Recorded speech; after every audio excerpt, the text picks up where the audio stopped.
Hi guys. GPS units, phones and watches, they're all great aids until they're not. Batteries die, weather interrupt signals, your breakages, and then all you're left with is your compass and your map. I'm Luke, this is Bark Hike, where we teach real mountain skills for real people. The first episode covers the foundation of navigation and the map itself. We'll look at the anatomy of the map, Northings and Eastings, understanding scales and distance, the map legend, which is basically your key to symbols and terrain, basic compass features and how to link them to your map. We'll also cover 4, 6 and 8 figure grid references, what they mean, how to find them, and how accurate each one is relative to the ground.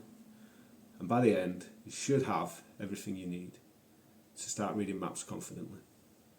No tech, no nonsense, just pure skill. So, grab your map and compass, let's do it.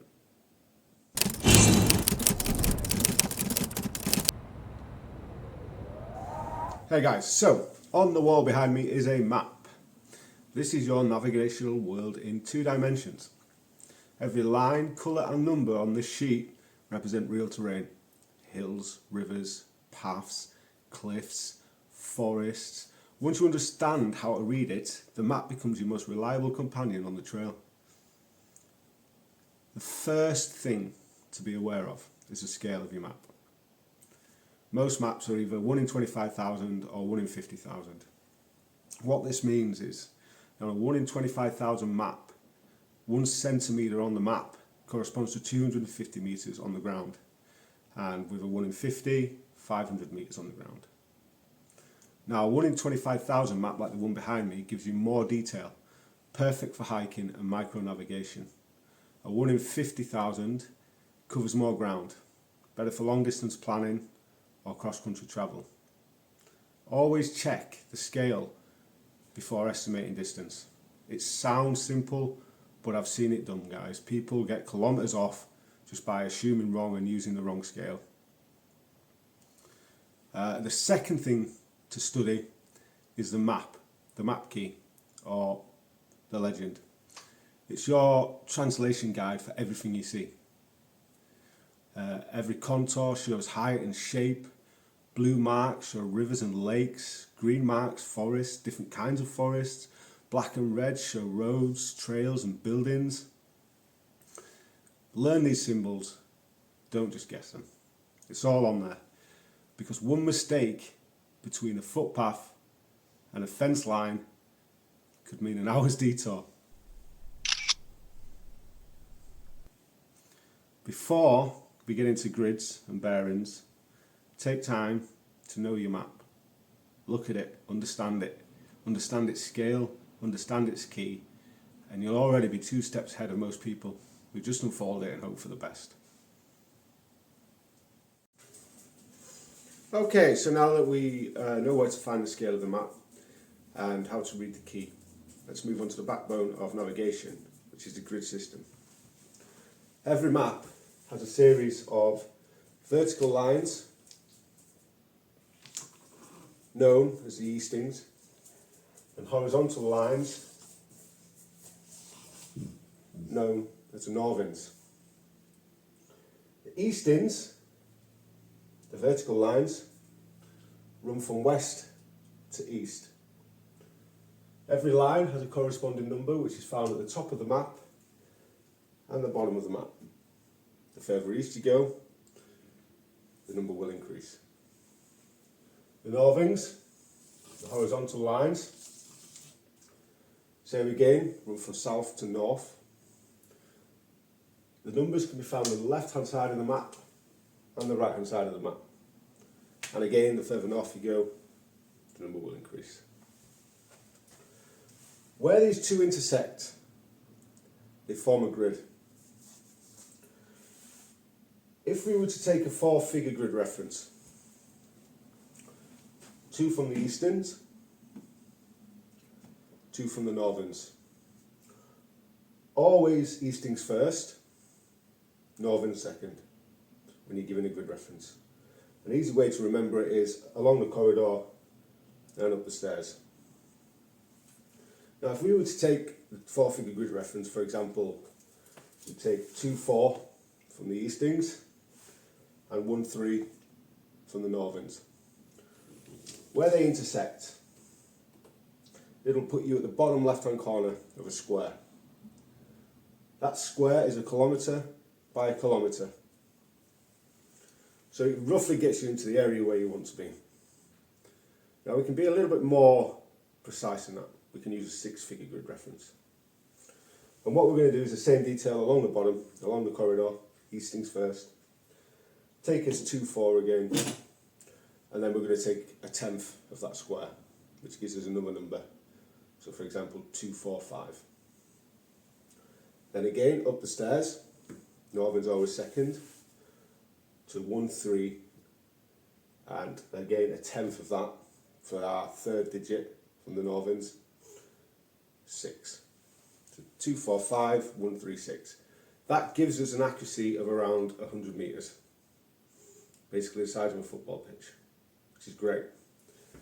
A lot more accurate than 1 kilometre, but we can go even more accurate. We can do an 8-figure grid reference.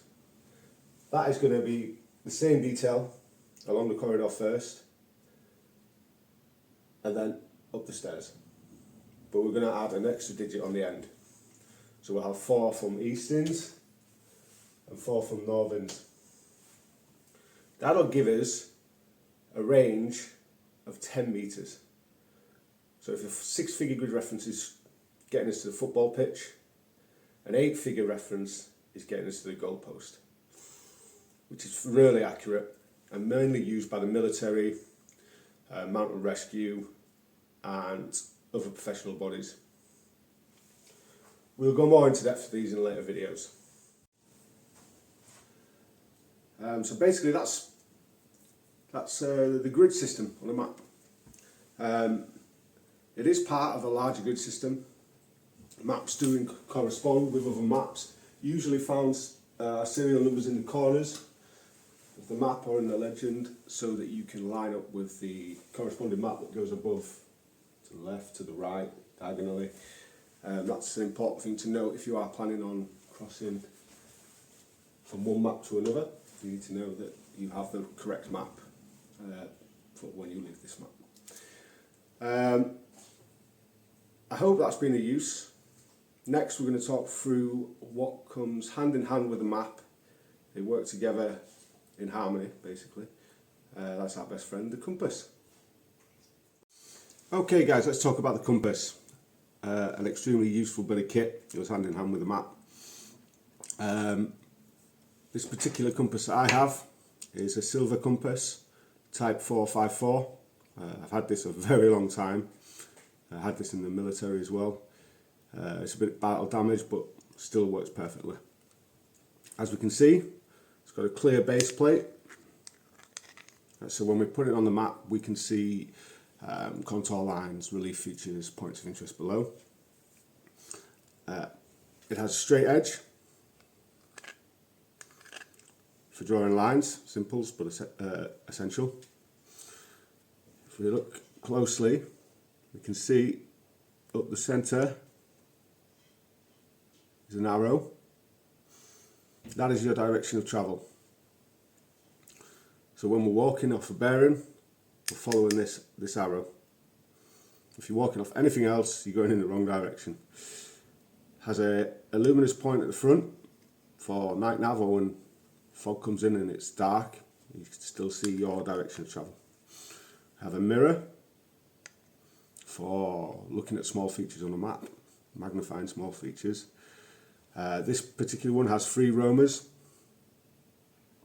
The one across the top is a 1 in 25,000, which is, if we line up with our grid squares, will give us our 6 and our 8-figure grid references.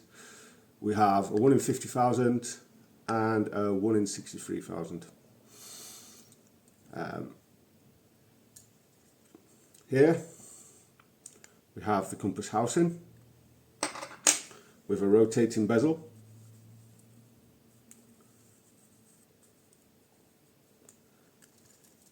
That is where we take our bearings. Inside the compass housing is the compass needle. Red for north, white for south. We also have these lines, these parallel orienteering lines next to the compass needle. These are what you line up with your north and south grids on the map. Think of them as rails that keep you straight, basically. Also, we have on this compass, around the outside is the degrees, 64 degrees. This is part of the military 64 segment, the old military system for breaking down a circle. But inside we also have 360 degrees. So we can take the bearing from a 360 degree bearing.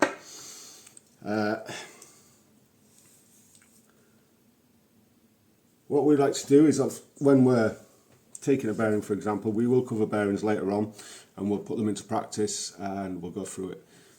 But when we're taking a bearing, normally we switch to the direction which we want to walk using the bezel, and then we keep the north compass point in the red arrow, the direction arrow. Red in the shed, as we like to say.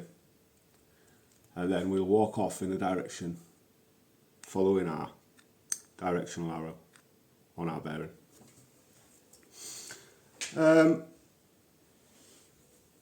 That's about it, really. That's a breakdown of the compass.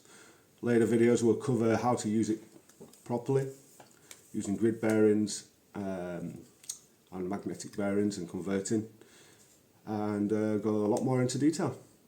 So I hope it's been of use to you, and if you like, subscribe below, and we'll go on to the next lesson coming shortly. Thanks a lot, guys.